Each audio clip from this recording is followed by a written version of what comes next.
Ji hello friend, thank you for clicking here. This is me Sadiq Hussain and you are watching biologism. और आज की video में हम PMC की तरफ से पीएमसी जो बेसिकली पाकिस्तान मेडिकल कमीशन है, इसकी तरफ से जो एमडी कैट का सिलेबस बेसिकली एक्सप्लेन किया गया है, जो सिलेबस भेजा गया है उसके अंदर बायोलॉजी के सेक्शन को बेसिकली रिव्यू करेंगे और उसके अंदर हम ये देखेंगे कि आपने कौन कौन से सिलेबस कौन कौन से टॉपिक्स करने हैं उस सिलेबस में से और उन टॉपिक्स को कैसे करना है। सो बहुत जल्दी हम चलते हैं अपनी इस वीडियो की तरफ, लेकिन उससे पहले आपको एक खुशखबरी मैं सुनाता चलूँ कि इन सारे जो टॉपिक्स हैं, इन टॉपिक्स के बहुत ही इंपॉर्टेंट एमसीक्यूज और इन टॉपिक्स की एक्सप्लेनेशन आपको इसी चैनल पे मिलेगी। सो अगर आप इन वीडियोस को देखना चाहते हैं और अपने आप को प्रिपेयर करना चाहते हैं पाकिस्तान मेडिकल कमीशन की तरफ टेस्ट के लिए, सो आई विल सजेस्ट के बेल आइकन प्रेस कर लें और चैनल को सब्सक्राइब ज़रूर कर लें। जी, तो हम मूव करते हैं अपने टेस्ट के सिलेबस की तरफ। यहाँ पे सबसे पहले थोड़ा सा मैं आपको ये दिखाता चलूँ कि टेस्ट का क्राइटेरिया क्या है। तो आप देख सकते हैं टेस्ट के जो नंबर ऑफ एमसीक्यूज हैं वो 210 हैं और इसके लिए टाइम जो रिक्वायर्ड होगा वो आपको 3.5 आवर है और आपका एमसीक्यूज बेस्ड टेस्ट होगा और इसके साथ साथ आपका पासिंग मार्क्स जो है वो 65% है। And important news is that there is no negative marking. तो ये जो है कुछ बेसिकली स्ट्रक्चर है और वेटेज की तरफ हम चलते हैं कि जो सब्जेक्ट्स हैं उन सब्जेक्ट का वेटेज कैसे है जी। सो आप देख सकते हैं यहाँ पे basically I am really sorry, यहाँ पे आपके सामने जी वेटेज देखा गया सब्जेक्ट्स का। तो बायोलॉजी आपकी 32% है, that is a large weightage of any other subjects. और नंबर ऑफ एमसीक्यूज जो हैं वो 68 हैं, इसमें से केमिस्ट्री 26.5 है and same goes for physics and both have the same MCQs 56 for each. English की बात करें तो 10% है और 20 एमसीक्यूज होंगे। और एक और नया सब्जेक्ट जो है यहाँ पे बेसिकली एक ऐड किया गया है लॉजिकल रीजनिंग, जो कि 5% है और उसके 10% जो है वो यहाँ पे 10 नंबर ऑफ एमसीक्यू जो यहाँ पे मौजूद हैं और टोटल नंबर ऑफ एमसीक्यूज अगर आप देखेंगे तो आपको 210 जो है वो नज़र आएंगे। सो आगे हम मूव करते हैं जी अपने बेसिकली डिफ़िकल्टी की तरफ। सो इजी जो है वो 20% है, मॉडरेट जो है वो 60% है and for hard it is 20%, and these 20% looks very difficult for each and every student, but no problem, prepare yourself and I will try to give you the complete basically detail information on each and every topic related to biology on this channel. सो यहाँ पे हम देख सकते हैं जी, पहला आपके पास topic है biodiversity से और उसी के साथ साथ दूसरा टॉपिक जो है वो बायो एनर्जेटिक्स के है, तीसरा जो है वो बायोलॉजिकल मॉलिक्यूल्स के हवाले से है, तीसरा cell structure and cell function के हवाले से है, पांचवा अगर आप देखेंगे तो कोऑर्डिनेशन एंड कंट्रोल, जिसके अंदर आपने नर्वस सिस्टम और केमिकल कोऑर्डिनेशन दोनों को देखना है। And then diversity among animal comes at number 6। then there is enzyme and then number 8 पे है evolution और number 7 पे है life processes in animal and plants for both organism, and these processes are basically nutrition and then gaseous exchange and then we have the third process at the transport. Number 10 पे है जी prokaryotes, आपके पास number 10 topic है जी। सो 11 पे है reproduction और 12 पे है sports and movement and number 13 पे है variation and genetics, like this topic is from inheritance. So ये हमारे पास टोटल 13 टॉपिक्स हैं बायोलॉजी के अंदर से। सो अब हम देखते हैं इनके सब टॉपिक को और वो टॉपिक हैं जो कि आपने इनकी आउटलाइन बनानी है और उन आउटलाइन के अकॉर्डिंग आपने इनको प्रिपेयर करना है। जी, चलते हैं हम इनके सब हेडिंग की तरफ। सो यहाँ पे आपके सामने पहला टॉपिक जो है बायोडाइवर्सिटी, जिसके अंदर आपने a cellular and variety of life, ये अगर आपको याद हो तो आई थिंक आपकी फर्स्ट ईयर का 5th चैप्टर है, वहाँ से आया है, जिसके अंदर सब हेडिंग है जी क्लासिफिकेशन ऑफ वायरसेस। इसके अंदर आपने वायरसेस की सारी क्लासिफिकेशन करनी है और इसके साथ साथ वायरसेस का इंट्रोडक्शन जो है वो भी आपने इसके अंदर इंक्लूड करना है।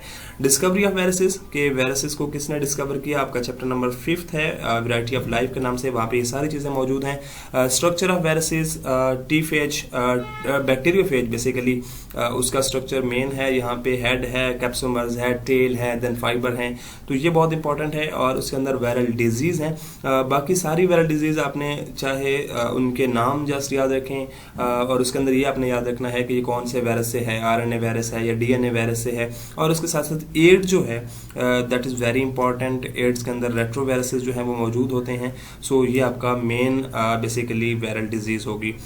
ये सारी बातें होंगी।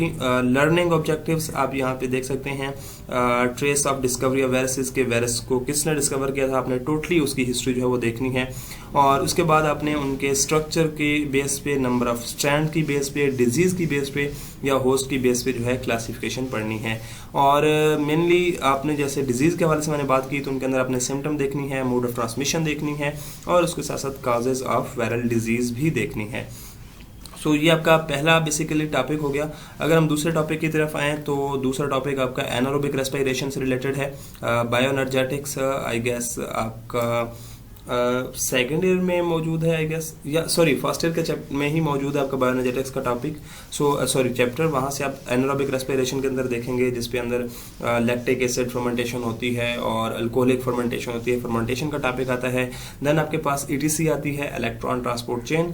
देन ग्लाइकोलाइसिस आती है। अब जो ग्लाइकोलाइसिस है ये हमेशा याद रखिएगा, इसके अंदर आपको एंजाइम भी आने चाहिए, एंजाइम का नाम भी आपको पता होना चाहिए कि कौन से पाथ पे कौन सा एंजाइम जो है कौन से प्रोसेस पे वर्क कर रहा है। Then light dependent and light independent reaction. Light dependent के अंदर आपको मेनली जी स्कीम का पता होना चाहिए और वाटर वहाँ पे कैसे स्प्लिट होता है। देन उसी के अंदर ETC आती है और फिर ऊपर जाके जो सेकंड इलेक्ट्रॉन एक्सेप्टर होते हैं उसके बाद NADPH और FADPH जो है वो किस तरह रिड्यूस हो रहे होते हैं, तो ये आपको पता होना चाहिए। देन ऑक्सीडेटिव फॉस्फोरिलेशन जिसमें cyclic and non cyclic phosphorylation है, फोटोसिंथेसिस है, प्रोडक्शन ऑफ ATP है and role of light, water and carbon dioxide, ये भी आपको पता होना चाहिए जो कि फैक्टर इफेक्ट करते हैं लाइट ऑफ फोटोसिंथेसिस को। अगर हम इसके ऑब्जेक्टिव लर्निंग की तरफ आएंगे तो यहाँ पे आप देख सकते हैं उन्होंने एक्सप्लेन किया हुआ है जी कि बेसिकली आपको प्रोसेस फोटोसिंथेसिस का पता होना चाहिए, रोल ऑफ फैक्टर का पता होना चाहिए, लाइट डिपेंडेंट इंडिपेंडेंट को एक्सप्लेनेटरी आपको पता होना चाहिए, और electron transport chain, phosphorylation, glycolysis, aerobic and anaerobic respiration के दरमियान आपको डिफरेंस जो है वो क्लियर होना चाहिए। नेक्स्ट हम चलते हैं जी बायोलॉजिकल मॉलिक्यूल की तरफ। ये भी आपका सेकंड चैप्टर है फर्स्ट ईयर की केमिस्ट्री, सॉरी उसके अंदर आपका जो बायोलॉजी है। इंट्रोडक्शन टू बायोलॉजिकल मॉलिक्यूल, कितने बायोलॉजिकल मॉलिक्यूल हैं और उनमें से कितने बेसिकली बायो एलिमेंट हैं, ये आपको पता होना चाहिए। 16 हैं, उनमें से 90% कितने बना रहे हैं, 1% कौन कौन से बना रहे हैं, बहुत सबसे ज़्यादा कौन सा है, सो ये सारा आपको पता होना चाहिए। देन उनकी टाइप्स आपको पता होनी चाहिए, कुछ मैक्रो मॉलिक्यूल्स हैं, कुछ माइक्रो मॉलिक्यूल हैं, so these are main types. उसके बाद वाटर है, वाटर की प्रॉपर्टीज़ आपको पता होना चाहिए। एक ऑर्गेनिज्म के ब्रेन के अंदर, बोन के अंदर, लाइक उसके प्लाज्मा के अंदर, ब्लड प्लाज्मा के अंदर कितना कितना वाटर परसेंटेज मौजूद है ये आपको पता होना चाहिए। वाटर की हीट कैपेसिटी कितनी है, सो ये सारे डिटेल जो हैं यहाँ पे आती हैं। देन कार्बोहाइड्रेट्स, इनकी डेफिनेशन, देन मोनोसेक्राइड, ओलिगोसेक्राइड और पॉलीसेक्राइड जो है इनकी टाइप्स आपको पता होनी चाहिए और इनकी जो बेसिकली क्लासिफिकेशन है वो आपको आनी चाहिए। देन प्रोटीन है, इनका structures, primary structures, secondary structures, tertiary structure and then quaternary structures, ये आपको आनी चाहिए। कंजुगेटेड मॉलिक्यूल्स, ग्लाइकोलिपिड्स हैं, glycoprotein, both are very important. और आपको पता है कि जब दो मॉलिक्यूल्स आपस में मिलते हैं तो ये आपका बेसिकली स्ट्रक्चर बनता है, सो ये आपको आना चाहिए। थोड़ा सा हम ऑब्जेक्टिव लर्निंग की तरफ अगर आ जाएं तो ऑब्जेक्टिव लर्नर के अंदर आप देखेंगे कि बेसिकली आपको उसी के हवाले से एक्सप्लेन किया गया होगा कि आपको क्या क्या चीज़ें आनी चाहिए। बायोलॉजिकल मॉलिक्यूल को define and classify, biological molecule की इंपॉर्टेंस क्या है और इनकी प्रॉपर्टी क्या है, वाटर की प्रॉपर्टीज कौन कौन सी करनी है, polarity, hydrolysis, specific heat, solvent, density, cohesion, ionization. Carbohydrate में मोनोसेक्राइड, ग्लूकोज को आपने मेनली देखना है। ओलिगोसेक्राइड के अंदर आपने केन शुगर को देखना है, स्क्रोज है, बेसिकली लैक्टोज है। सो पॉलीसेक्राइड है, this are very important. And then amino acid, structure of protein, amino acid का स्ट्रक्चर जो है आपको मेनली पता होना चाहिए। पेप्टाइड बॉन्ड क्या होता है, अल्फा कार्बन क्या है, उसके साथ साथ कॉमन जो आपका स्ट्रक्चर है अमाइनो एसिड का वो आपको क्लियर होना चाहिए। और देन नीचे अगर हम थोड़ा सा मूव करेंगे तो फास्फोलिपिड, ट्राइग्लिसराइड, अल्कोहल वगैरह और ये सारे यहाँ पे आपको मिल जाते हैं। उसके बाद cell structure, very important, chapter number 4 है फर्स्ट ईयर के अंदर। और बहुत ही इंपॉर्टेंट टॉपिक है। इसके अंदर cell wall, cytoplasm, cell organelles mean ये सेल के स्ट्रक्चर, और ऑर्गेनेलीज की बात करेंगे तो आपको nucleus, endoplasmic reticulum, mitochondria, Golgi bodies, Golgi complex, Golgi apparatus, lysosomes, plastid, chloroplast. Lysosome तो they are very much important क्योंकि आपके पेपर के अंदर भी ये टॉपिक आया था। सो ये आपके कुछ इंपॉर्टेंट टॉपिक हैं सेल एंड स्ट्रक्चर से। उसके अगर नीचे हम थोड़ा सा मूव करके हैं तो आपका वैक्यूल जो है वो भी एग्जिस्ट कर रहा है। एंड देन प्रोकैरियोट और यूकैरियोट का डिफरेंस जो है ये भी बहुत इंपॉर्टेंट है कि प्रोकैरियोट के अंदर कौन से स्ट्रक्चर्स मौजूद हैं और यूकैरियोट के अंदर कौन से स्ट्रक्चर मौजूद हैं। और फ्लूइड मोज़ेक मॉडल आपके जो बेसिकली प्लाज्मा मेम्ब्रेन है उसके अंदर आ जाता है, जिसके अकॉर्डिंग ये है कि लिपिड जो है वो लिपिड बाइलेयर मेम्ब्रेन है, और उसके साथ साथ वहाँ पे जो प्रोटीन है वो उसके अंदर एम्बेडेड हैं, और किसने दिया था और बेसिकली ये कैसे उसके स्ट्रक्चर को एक्सप्लेन करता है। सो ये सारा आपने देखना है। उसके साथ साथ आपने एनिमल और प्लांट सेल को कंपेयर भी करना है कि एनिमल सेल के अंदर कौन सी ऑर्गेनेलिज मौजूद हैं तो प्लांट सेल के अंदर कौन सी ऑर्गेनेलिज मौजूद हैं, दोनों के दरमियान डिफरेंस क्या है, फ्लैटेंड सेल कौन सा है, ग्लोबुलर सेल्स कौन सा है, सेल वॉल किसके अंदर होती है, सेल वॉल किसके अंदर नहीं होती। सो ये सारा आपको पता होना चाहिए। नेक्स्ट हम मूव करते हैं जी आपके अगले एमसीक्यू टॉपिक की तरफ। तो अगला आपका टॉपिक है जी कोऑर्डिनेशन एंड कंट्रोल के बारे में। सो कोऑर्डिनेशन एंड कंट्रोल जो कि नर्वस एंड उसके साथ साथ बेसिकली केमिकल कोऑर्डिनेशन के हवाले से है। सो नर्वस सिस्टम में आपका नर्व इम्पल्सेस क्या होती हैं, सल्टेटरी नर्व इम्पल्सेस, उसके अलावा न्यूरॉन्स को भी आप इसी के अंदर देखेंगे। Step involve in nervous coordination, effector, basically stimulator और ट्रांसमीटर, और ये सारी चीज़ें यहाँ पे आएंगी।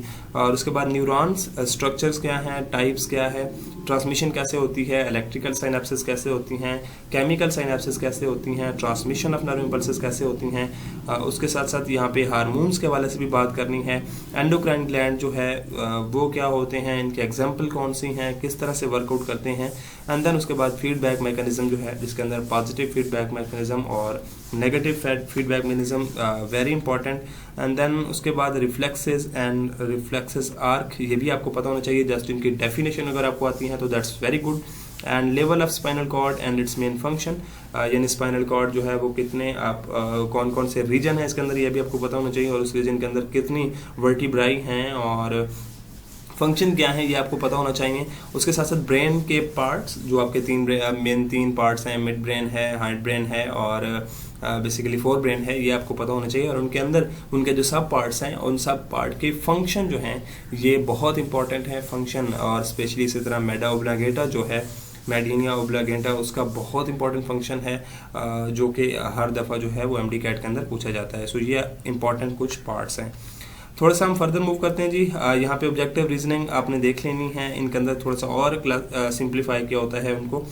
उसके बाद किंगडम एनिमिलिया, इसके अंदर जितने भी एनिमल आपके एग्जिस्ट करते हैं उन सब एनिमल की करैक्टरिस्टिक्स और डाइवर्सिटी जो है वो बहुत इंपॉर्टेंट है। और एक मेन प्रॉब्लम ये है कि बहुत से स्टूडेंट जो हैं अपने फर्स्ट ईयर के जो जब वो सिलेबस की तैयारी कर रहे होते हैं या एग्जाम के लिए पढ़ रहे होते हैं तो वो इस चैप्टर को स्किप कर जाते हैं, वो छोड़ देते हैं, क्योंकि इस चैप्टर में से उनके जो है 2-3 शॉर्ट क्वेश्चन आने होते हैं, सो दे स्किप इट आउट। लेकिन ऐसा नहीं करना चाहिए, इसको थोड़ा सा तवज्जो के साथ पढ़ें। और अगर आपने एफएससी के अंदर नहीं पढ़ा तो अब इसको थोड़ा सा मुश्किल होने वाली है, लेकिन इसके लिए don't worry, I will bring the whole data. So आप देख सकते हैं वीडियोस के अंदर उसकी क्लासिफिकेशन भी आएगी, उसके अंदर उसकी करैक्टरिस्टिक्स भी आएंगी, तो ये सारी चीज़ें आपको मिल जाएंगी। उसके बाद आपका जो नेक्स्ट टॉपिक है जी वो है एंजाइम के हवाले से। सो एंजाइम का इंट्रोडक्शन, उसकी करैक्टरिस्टिक्स, मैकेनिज्म कैसे, एंजाइम कम्प्लेक्स कैसे बनता है, कौन कौन से फैक्टर हैं, पीएच है, टेम्परेचर है, सबस्ट्रेट कंसंट्रेशन है, ये फैक्टर्स को इफेक्ट करते हैं, ये आपने देखने हैं। एंजाइम इनहिबिशन, इनहिबिटर जो हैं कम्पिटिटिव इनहिबिटर होते हैं, नॉन कम्पिटिटिव इनहिबिटर होते हैं, रिवर्सिबल इनहिबिटर हैं, इरिवर्सिबल इनहिबिटर हैं, इनके एग्जाम्पल जो हैं ये बहुत इंपॉर्टेंट है, तो ये आपने यहाँ पे करनी है। उसके बाद हम थोड़ा सा इवोल्यूशन की तरफ आते हैं। तो कॉन्सेप्ट ऑफ इवोल्यूशन जिसके अंदर आपने डार्विन और लिमार्क को लेके आना है, और करैक्टरिस्टिक्स कैसे मूव करती हैं, डार्विन ने कैसे इनको एक्सप्लेन किया, डार्विन थ्योरी क्या है, न्यू डार्विनिज्म क्या होता है, लिमार्क ने इस बारे में क्या पॉइंट्स दिए, और उसके साथ साथ एविडेंस ऑफ इवोल्यूशन जो है वो भी आपने देखने हैं। Then life process of animal के हवाले से आप बात करेंगे तो carnivorous plants, parasitic nutrition, pitcher plant, Venus fly trap, sundew, very important और बहुत ही आसान से हैं। उसके बाद वाटर जो है वो कैसे अपटेक करता है जाइलम के जरिए, और फ्लोएम जो है वो कौन सा वर्कआउट करती है, यानी सिंक से सोर्स या सोर्स से सिंक की तरफ जो है वो बेसिकली कैसे फूड लेके आती है, वहाँ पे सीव ट्यूब एलिमेंट क्या काम करते हैं, they are very important. Osmotic pressure क्या होता है, कार्डियोवैस्कुलर ये बहुत इंपॉर्टेंट है। कार्डियोवैस्कुलर इस तरह से इंपॉर्टेंट है कि जो ब्लड का होल स्ट्रक्चर है, सो आई विल सजेस्ट कि आप इसकी डायग्राम बनाएं और डायग्राम बनाने के बाद आप इसको एक्सप्लेन करें तो ये बहुत आपके लिए ईजी हो जाएगा। Respiratory system, digestive system, immune system and lymphatic system, सारे सिस्टम जो हैं दे आर वेरी इंपॉर्टेंट, जिनके अंदर आप उनके इची बीची मेन छोटे छोटे पॉइंट्स जो हैं वो भी आप ज़रूर इंक्लूड करेंगे। उसके बाद आगे जो प्रोक्रियोट्स है, किंगडम मोनेरा, जिसके अंदर आपने बैक्टीरिया को देखना है, बैक्टीरिया का सेल स्ट्रक्चर, उसके अंदर सेल वॉल, उसके अलावा वहाँ पे पिल्लाए होते हैं, कैप्सूल होते हैं, उसकी बेसिस पे 2 टाइप्स हैं, ग्राम पॉजिटिव बैक्टीरिया हैं, ग्राम नेगेटिव बैक्टीरिया हैं, सारा कुछ आपने करना है। शेप एंड साइज के हवाले से कोकाई है, बेसिलाई है, और इस तरह जो स्पाइरल शेप है ये आपको पता होने चाहिए, टेट्राड, उसमें सैकरीना, स्पायरोचीट, ये वाले सारे जो हैं उनके एग्जांपल आपको आने चाहिए। और उसके बाद importance and control of bacteria, ये भी आपको पता होना चाहिए। ये टॉपिक जो है आपको एंटीबायोटिक से मिलेगा। देन है reproduction, male reproductive system, female reproductive system, जिसके अंदर मेंस्ट्रुअल साइकिल आपने करना है, सेकेंडरी से लिया गया है। और उसके बाद सेक्सुअली ट्रांसमिटेड डिजीज, जिसमें अगेन एड जो है वो बहुत ज़्यादा रिपीट होगी, तो ये आपने तैयार करनी है। उसके बाद हम स्पोर्ट्स एंड मूवमेंट के हवाले से बात करते हैं। कार्टिलेज, ये सिंपल डेफिनेशन है, और इसी के अंदर बेसिकली टेंडन और लिगामेंट आती हैं, वो अपने करनी है। Types of muscles, skeleton muscles, cardiac muscles, smooth muscles, तीनों मसल्स की टाइप्स हैं, बहुत इंपॉर्टेंट हैं, कहाँ कहाँ पे पाई जाती हैं और इनका फंक्शन क्या है। देन स्केलेटन मसल्स का स्ट्रक्चर आपने करना है जस्ट। उसके बाद mechanism of skeletal muscles contraction के, कैसे मूवमेंट जब करते हैं मसल्स, स्केलेटन मसल जो मूवमेंट करवाता है तो वो कैसे इसके अंदर मैकेनिज्म होता है। देन टाइप्स ऑफ जॉइंट्स है, गाउट और आर्थराइटिस, ये 2 डिजीज आपने करनी है, और टाइप्स ऑफ जॉइंट्स जो है वो आपने करनी है। इसके अलावा अगर आप देखें तो बोन्स के हवाले से आपको थोड़ा सा एज हुआ है कि उसको निकाल दिया गया है, नंबर ऑफ बोन्स जो है वो इसमें नहीं करनी। लास्ट टॉपिक है आपका जी वेरिएशन एंड बेसिकली ये है इनहेरिटेंस से। सो मेंडल लॉ आपने करने हैं, जॉर्ज मेंडल कौन था, उसका वर्क आपने करना है, उसके एक्सपेरिमेंट करने हैं, और फिर आपने ये देखना है कि इनहेरिटेंस उसने जो लॉ दिए थे 2, इंडिपेंडेंट असॉर्टमेंट और उसके साथ साथ बेसिकली लॉ ऑफ सेग्रीगेशन, तो इन दोनों को कंपेयर करके आपने पढ़ना है। और यहाँ पे आपने ये भी देखना है कि आजकल जो है इसके बारे में क्या हो रहा है या क्या कहा जा रहा है या कैसे ये वर्क कर रहे हैं। देन मल्टीपल अलीन एपिस्टेसिस जिसे कहते हैं, ये भी आपने देखना है, छोटा सा टॉपिक है, जस्ट डेफिनेशन आपको आनी चाहिए। जीन लिंक है, देन क्रॉसिंग ओवर आपने देखनी है जो कि मियोसिस के अंदर होती है, sex linkage in drosophila, and then sex linkage in human, जिसके अंदर आपने हीमोफीलिया के एग्जांपल को आपने तैयार करना है। So these are the topics, 13 topics हैं जिनकी फर्दर हेडिंग भी बना दी गई हैं। सो ये बहुत ईजी हो गया है सब लोगों के लिए, आप आसानी के साथ जो है इसको तैयार कर सकते हैं। और there is a good news कि आप लोगों के लिए हर टॉपिक पे उसके पहले उसकी एक्सप्लेनेशन आएगी और उसके बाद उसकी जो MCQs हैं वो भी हम यहाँ पे शेयर करेंगे। So hopefully you will like our content, और अगर वीडियो अच्छी लगी है तो चैनल को सब्सक्राइब कर लें, फ्रेंड्स के साथ शेयर करें, और मिलते हैं बहुत जल्द नेक्स्ट वीडियो में। तब तक के लिए अल्लाह हाफिज़।